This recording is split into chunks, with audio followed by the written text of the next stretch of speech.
Hello foodies, welcome to Durga videos. ఈరోజు మన వీడియోలో చికెన్ పికిల్ చేసి చూపించబోతున్నానండి. సింపుల్గా క్విక్గా చేసేసుకోవచ్చు. నేను చెప్పే ఈ కొలతలతో ఈ టిప్స్ పాటిస్తూ చేస్తే ఎమ్మీగా టేస్టీగా చికెన్ పికిల్ రెడీ అయిపోతుందండి. ఈ చికెన్ పికిల్ని చేసి పెడితే హ్యాపీగా తినేస్తారండి, కర్రీ కూడా అవసరం లేదు. సో లేట్ చేయకుండా ఈ రెసిపీని మీరు కూడా మీ ఇంట్లో ట్రై చేసి మీకు ఎలా వచ్చిందో మీ ఫీడ్బ్యాక్ని కామెంట్ సెక్షన్లో కామెంట్ చేయండి. ముందుగా ఒక బౌల్ తీసుకుని దీనిలోకి క్లీన్ చేసి పెట్టుకున్న చికెన్ని యాడ్ చేసుకోవాలండి. ఇక్కడ నేను తీసుకున్న క్వాంటిటీ కేజీన్నర తీసుకున్నానండి. మీకు కేజీన్నరకి సరిపడా క్వాంటిటీ అనేది నేను చెప్తున్నాను. ఇన్ కేస్ మీరు క్వాంటిటీ పెంచినా తగ్గించినా ఈ క్వాంటిటీని బట్టి మెజర్ చేసుకోండి, సరిపోతుంది. ఈ చికెన్ని 3-4 టైమ్స్ నిమ్మరసం అలాగే సాల్ట్ వేసి బాగా వాష్ చేసుకోవాలండి. ఇక్కడ నేను తీసుకున్న chicken boneless chicken, with bone అయినా చేసుకోవచ్చు సేమ్ ప్రాసెస్లో. చికెన్ని ఇలా ప్యాన్లోకి యాడ్ చేసుకున్న తర్వాత దీనికి టేస్ట్కి సరిపడా సాల్ట్ని యాడ్ చేసుకోవాలి. నేను ఇక్కడ 1.5 టేబుల్ స్పూన్ యాడ్ చేస్తున్నానండి. అలాగే 1/2 టీ స్పూన్ పసుపును కూడా యాడ్ చేసుకుని పసుపు సాల్ట్ బాగా కలిసేలా కలుపుకోవాలండి. ఇలా కలుపుకున్న చికెన్ని స్టవ్ మీద పెట్టి వాటర్ మొత్తం దగ్గరగా అయ్యేంత వరకు కుక్ చేసుకోవాలండి. చికెన్ మొత్తం ఇలా వీడియో క్లిప్లో చూపిస్తున్నట్టుగా డ్రైగా అవ్వాలండి. ఇలా కుక్ చేసుకున్న చికెన్ని పక్కన పెట్టుకోవాలి. అలాగే స్టవ్ మీద వేరొక ప్యాన్ పెట్టుకుని ఆయిల్ వేసుకోవాలి. ప్యాన్ మందంగా ఉండాలండి, పల్చగా ఉంటే అడుగు పట్టేస్తుంది. ఆయిల్ హీట్ అయిన తర్వాత జస్ట్ ఇలా చెయ్యి పెట్టి చెక్ చేసుకుంటే చేతికి వేడి తగిలితే సరిపోతుందండి.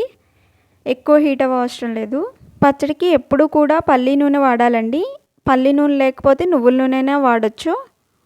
ఇలా చికెన్ని కూడా యాడ్ చేసుకున్న తర్వాత చికెన్ మొత్తం గోల్డెన్ కలర్ అయ్యేంత వరకు బాగా ఫ్రై చేసుకోవాలి. అలాగే క్రిస్పీగా అవ్వాలండి. వాటర్ కంటెంట్ ఏమాత్రం ఉండకూడదు, అంతవరకు ఫ్రై చేసుకోవాలన్నమాట. మీరు ఇక్కడ చూస్తే వీడియో క్లిప్లో మీకు అర్థమవుతుంది. చికెన్ని ఈ విధంగా ఫ్రై చేసుకుంటే సరిపోతుందండి. ఇలా ఫ్రై చేసుకున్న దాన్ని వేరొక బౌల్లోకి ట్రాన్స్ఫర్ చేసుకోవాలి. మిగిలిన చికెన్ని కూడా ఇదే విధంగా ఫ్రై చేసేసుకోవాలండి.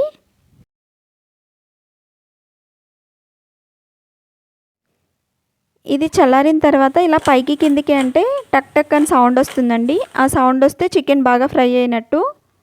ఇలా రెండో వాయి కూడా బాగా ఫ్రై చేసుకుని మొదటి వాయిని దీనిలోకి యాడ్ చేసేసుకోవాలి.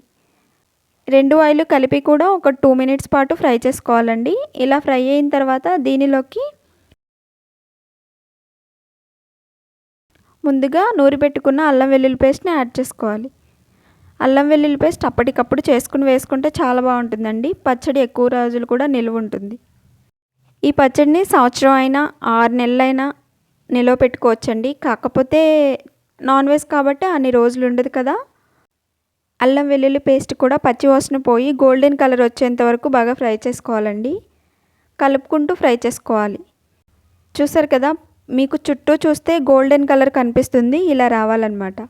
ఇప్పుడు దీనిలోకి టేస్ట్కి సరిపడా సాల్ట్ని యాడ్ చేసుకోవాలి. నేను ఇక్కడ తీసుకున్న క్వాంటిటీ 80 గ్రామ్స్ సాల్ట్ అండి. అలాగే 100 గ్రామ్స్ నుంచి 110 గ్రామ్స్ వరకు కారాన్ని తీసుకున్నానండి. మీకు రుచికి తగినట్టు, మీరు కారం కొంచెం తక్కువ తింటారనుకుంటే ఎగ్జాక్ట్గా 100 గ్రామ్స్ యాడ్ చేసుకోవచ్చు. ఎక్కువ తింటారనుకుంటే ఒక 10 గ్రామ్స్ ఎక్స్ట్రా వేసుకోవచ్చు. సో కారం ఉప్పు వేసేసిన తర్వాత 1 నిమిషం పాటు కలుపుకుంటూ ఫ్రై చేసుకోవాలండి. లో ఫ్లేమ్లోనే చేసుకోవాలి, హై ఫ్లేమ్ పెట్టద్దు. ఒకే 1 నిమిషం చేయాలండి. ఫ్లేమ్ ఆఫ్ చేసి స్టవ్ మీద మరొక 2 మినిట్స్ పాటు అలా కలుపుతూ ఉన్నారంటే కారం మొత్తం పచ్చివాసన పోతుందండి. తర్వాత దాన్ని చల్లారనిచ్చి 2 మినిట్స్ తర్వాత దీనిలోకి 1 టీ స్పూన్ వరకు ధనియాల పొడి, అలాగే 1 టీ స్పూన్ వరకు చికెన్ మసాలాని యాడ్ చేసుకోవాలండి. చికెన్ మసాలా ఆప్షనల్, ధనియాలు 1 వేసుకున్నా కూడా సరిపోతుంది. 1/2 టీ స్పూన్ మెంతిపొడి వేసుకున్నా కూడా బాగుంటుంది. నేను వేయట్లేదు, మీకు నచ్చితే యాడ్ చేసుకోండి. ఈ మసాలాలు కూడా బాగా కలిసేలాగా కలుపుకోవాలండి. ఇలా కలుపుకున్న తర్వాత గోరువెచ్చగా అయ్యేంత వరకు చల్లారి పెట్టాలండి.